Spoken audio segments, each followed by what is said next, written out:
Being delusional is not a trend. Stop it. You have got to let them know that you do not give a fuck.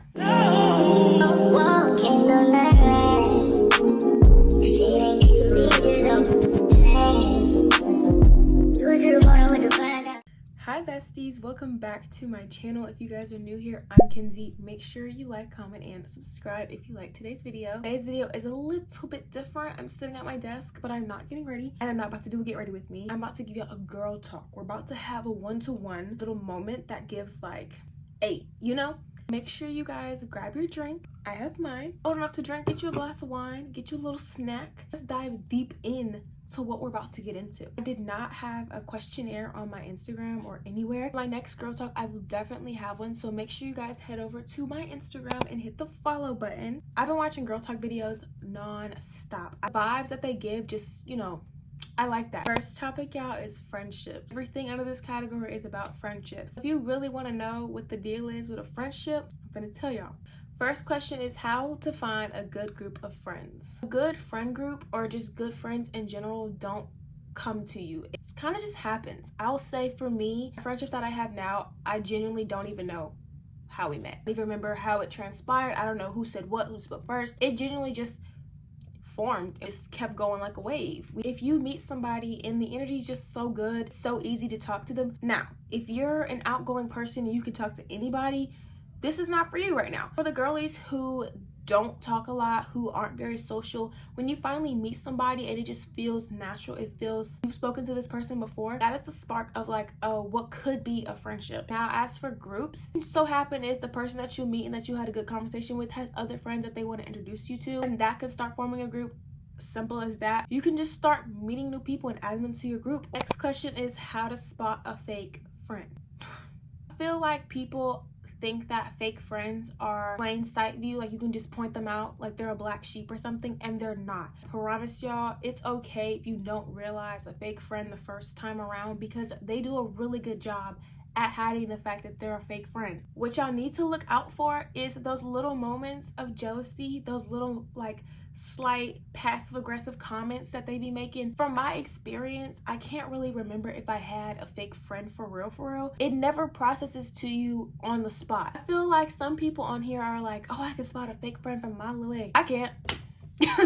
I can't. A fake friend will show you more than once why they're considered a fake friend. Continuously do the same thing that they've apologized for, they're coming back and doing it again. You know what I mean? You'll see the red flags, okay? If you feel like you have a fake friend, just look out for them little comments, them little moments where they're not celebrating you. The fake friend will always be mad at your accomplishments, and they'll never be 100% supportive like a real friendship. They'll always have something to say. I feel like that's the easiest way to pick one out. Like that's the easiest way to understand that you have a fake friend. Next question is how to become more social. Now, I honestly picked out this question because this question was more for me, and if you guys are very shy and timid and you don't know where to start at like a new school, a new job, or just simply anywhere, pay attention for the first couple days, catch the vibe. If you see somebody who kind of gives you, in a sense, make your way over there, not in a weird way, sitting over there but not making it too obvious. Now this sounds kind of stalkerish, but becoming more social is putting yourself out there. If this just means taking it day by day, start sitting near that person, start, you know, asking her what her name is. They may, you know, have the same energy and reciprocate it towards you, and it might become something, you know, great. Being social just seems like a way of energies. Some people are extremely outgoing. They can, you know, make a friend in 3 seconds. Others, like myself, we kind of like scope the scenery. I would just say it all starts with talking. Use your words. I know that's a little hard for us girlies because we don't know what to talk about. It could be the slightest thing that y'all have in common with a group or with a specific person. All in all, don't think about it too much. Just vibe and see what happens. Okay, now this is the last question under the friendship area. This question for me is kind of como se dice, how to handle friend breakups. Friendship breakups just seem a lot more, I don't want to say damaging, but a lot more hurtful. Like a piece of yourself is walking away. A friendship breakup is needed. I'm gonna give you an example. Whenever I transferred from middle school to high school, I will say I lost a couple friends. Just a fallout. But it's also of a sense like you can see pictures, you can miss that certain person, you can miss that certain moment. Friendships to me always bring happiness. I don't know a time where when I was with my friends that I didn't laugh. They're just so funny, and I feel like those memories always hold a place in your heart, whether you're friends or you're not anymore. Sometimes that's what a friend breakup means. It's just outgrowing one another and figuring out your own path, and that's not a bad thing. Next topic is self-love. I just feel like self-love just gives like, you know, I'm so eager to help out the girlies who want to figure out how to love themselves more and be intertwined with themselves. There is nothing not to like about yourself. You just eat every time. First question is how to become more confident. I feel like the questions that I picked out specifically for this topic all flow into each other, kind of make, you know, like a spider web. Figure out what you like and you don't like. I hate to, like, it sounds weird, but figure out your niche for yourself. I know niche is used a lot for how to grow on YouTube or how to grow on Instagram or social media, but a niche specifically just means like, how does this target you? And this time your audience is you. How do you want to appear? How do you want to feel? It starts with the inside. However you feel inside will project to you outside. Start off with positive affirmations, saying I am beautiful, saying I am pretty will 100% come true because you're saying it as if it's happening right now. You're saying it as if it's in present tense. You're constantly saying that I don't look good, I don't feel good. You're gonna start looking like it. You're gonna start feeling like it. Once you feel like it, you're gonna look like it. Next question is how to find yourself. I genuinely can't give a direct answer. I feel like I'm still finding myself. I will give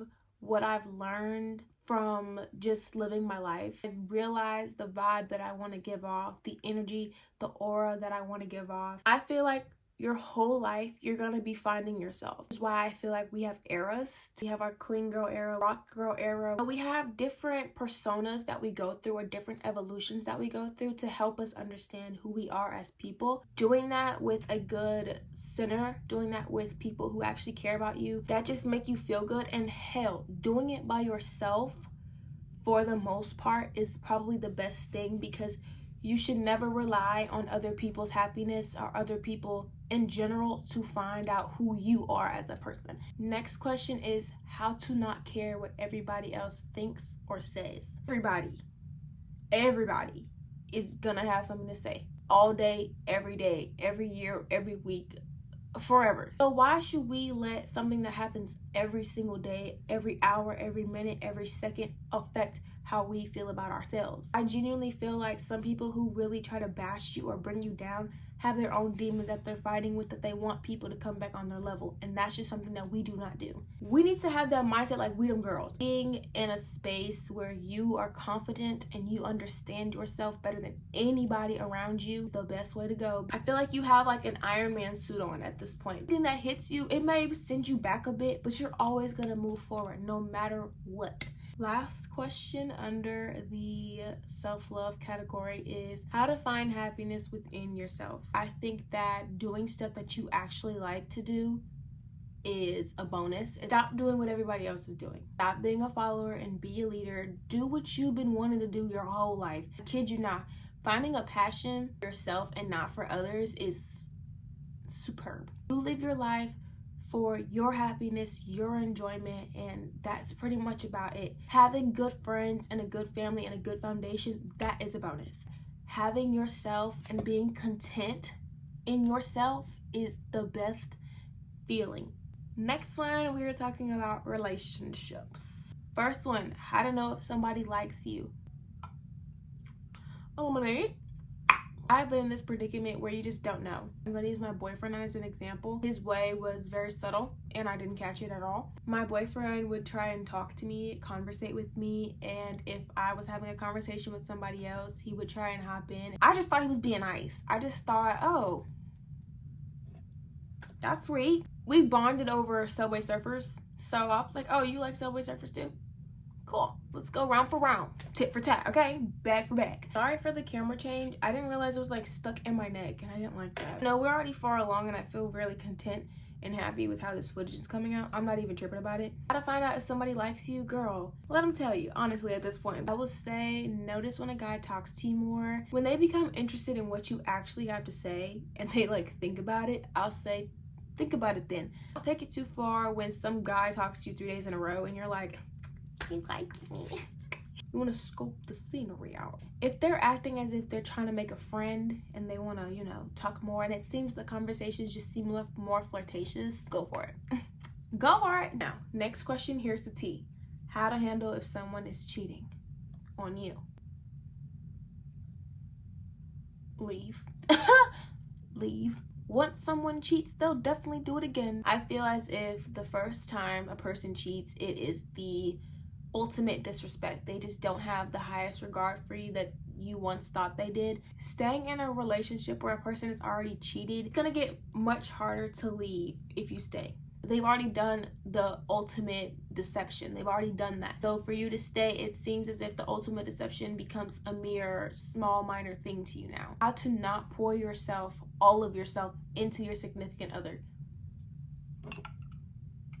Did you have a life before your significant other? That person have a life before you? That should always maintain and be the same. You need to make sure that you are making time for your life and you are making sure that your life is up to par. Not depend on your partner for happiness. Your partner brings a multitude of happiness. I can say that from my own experience. You need to have balance. I hate to say it. Whenever you guys go through a rough patch, or let's say you guys do break up, you're not gonna know what to do. Think about this. Before you get into a relationship, are you happy? Are you content? If you answered like, no, I'm not content. No, I'm not at peace. You need to figure out yourself before you get into a relationship, because you will just pour yourself into making them happy and making them at peace. Next one, how to get over an ex. Y'all are gonna go through the 5 stages of grief. You've gotten to know somebody. You've gotten to build a relationship. You've gotten to build a connection with somebody. Then it doesn't work out. You go through sadness, go through anger, you go through in denial. You're gonna go through the acceptance, and then you're gonna go through the freedom. Have this mindset, it's gonna be okay. They are not your entire world. These 5 stages of grief, y'all, they can take up as long as you want. Do not stay in the sadness or the anger phase for long. You gotta let them go. You just gotta let them live their best life. Next question. Ooh. How to handle a toxic relationship. Personally, I've never been in a toxic relationship, but I have witnessed a couple. It's extremely draining. It's something that you become used to and accustomed to, think that it's love, and it's so not. I just want you to know, if you are going through a toxic relationship and you know it's toxic, it's time to go. I'm gonna be better. I'm gonna do this for you. I love you. Everybody will show more than they tell. They're telling you that they love you, but they're not showing you that they love you. It all just starts with slowly pulling back, and that's genuinely if you want to pull back. Just start seeing the tiredness on your face. Look at pictures of you guys together and you realize that there was a sense of happiness, and you look at pictures of you now and it just seems to be tired. It's a Canon effect sometimes, okay? It's a Canon effect, and you'll realize it and it'll click and you're gone. Gotta get comfortable for this one. Now, this one isn't a question, okay? This one isn't a question. It has been heavy on my noggin. Y'all watch Bailey's Syrian, y'all know what I'm talking about, okay? The fact that being delusional has become a trend icks me so much. I feel as if there are some people who go delulu behind their man or their woman, and that's fine. We do not need to put that out on the internet. Being delusional is not a trend. I'm delusional, don't worry, I'm crazy. You're crazy? You're delusional?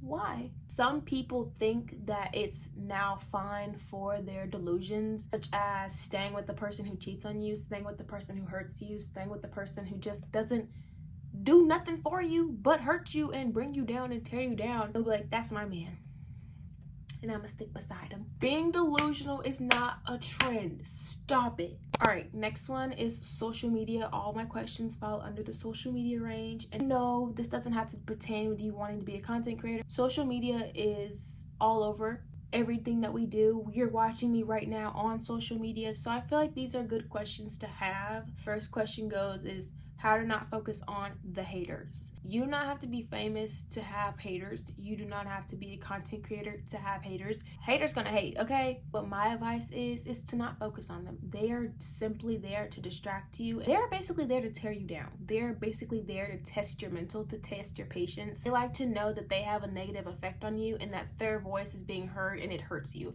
That's what they like. But you don't give a fuck. I'll say it again. You have got to let them know that you do not give a fuck. I hate to curse on here. I do. I hate to curse. But when it comes to people who just simply like to disrespect you for the fun of it, how miserable can you be? How sad you have to be to try and bring me down, or bring us down, or bring this community down, and act like you're just that girl or that guy, or hell, that robot. Don't focus on them. They're there to distract you from your greatness, okay? Last question under the social media section, and that is how to not let social media affect your mental health. I genuinely feel like social media is one of the best places it can be for a person, and it can also be the worst place to be for a person. It's not if you have tough skin to say. Sometimes the way you view yourself, if somebody were to call it out, that could hurt you. That can affect you more than anything, because you think that you're the only person that sees that, and to have somebody who sees that is kind of scary. Social media is a cruel place. If you were to get on the wrong side of it, it is very cruel. Social media is what you make it. I would just say stay focused on the prize, on what your prize is and what you actually want to accomplish. Last section, and this section is about hygiene. And I hope editor me got the memo. Is how to smell good. You have a computer at your fingertips, okay? Or you can go in the stores and smell what you like. That just gives the vibe of, ooh, that's what I'm talking about. Then get it. It's okay to go find the cheap stuff, because sometimes the cheap stuff be buzzing. No one is telling you or narrowing you down to buy the expensive stuff. Finding out what you like is like top tier. I have to pee. Ooh. Pee break over. I can't remember if I finished my last question, but I hope what you got from that was helpful. How to improve your hygiene. There are a lot of influences on social media. I'm saying social media because that's where I look to always figure out what new scents are out. Just like, you know, the girlies that are like 11 that try out Drunk Elephant. Scents or hygiene is very influencing. It is very, very tempting to go on to social media and see something and be like, that will help me smell good. And then it doesn't. The only way to improve your hygiene, I feel like, is figure out what works best for you. Don't go around thinking, this worked on Monet, so this is gonna work on me. You are not Monet. Not everything is for everybody. Figure out what works best for you. Figure out what lane you wanna be in and how you wanna smell. Now, this question is a little touchy. How do I maintain my hygiene if I am sexually active? Make sure that the person that you are intimate with is just as clean as you are. Having some type of relationship with somebody who doesn't have the type of hygiene you have. So if your hygiene is up here, you need someone who meets you up here. Not have someone whose hygiene is down here, because you will join them. You do not want to meet somebody below your hygiene means. You need to have some standards, okay? Always clean yourself. Always take a shower if need be, which is all the time. If anything, pee. Body is a machine. You have a lot of things that are working to power your body, to keep you walking, to keep you breathing, to keep you smelling good. Make sure that your body, your machine's in, you know, it's content. Last and final question for this video. What can I do on my self-care days? Take me in everything shower. That means I will wash my face, I will exfoliate, I will put on my natrium, boric acid, whatever it is. Hey, I may even shave my armpits, my legs. Whatever you feel will make you feel good and make you feel like your best self. It's all up to you. Hey, I'm feeling expensive though, I will go get my nails done. I'll go get my hair done. I need my nails done so bad. It's just all about improving yourself, making yourself look how you think you look. If you are not looking your best, baby, go out and do your thing. You don't have the money to do it like I do, go ahead and do it from home. Who's gonna stop you? It's all great. And that, besties, concludes our girl talk, our venting to each other. I'm so glad I was able to do this video. I'm so glad if you stayed towards the end. Make sure if you watched towards the end, if you're watching this right now, leave a pink heart. Thank you guys so much for watching today's video. I love you guys so much. Leave your opinions down in the comments below. I'd love to hear what y'all would have to say about that. Stay positive. I love you. Kisses. Bye.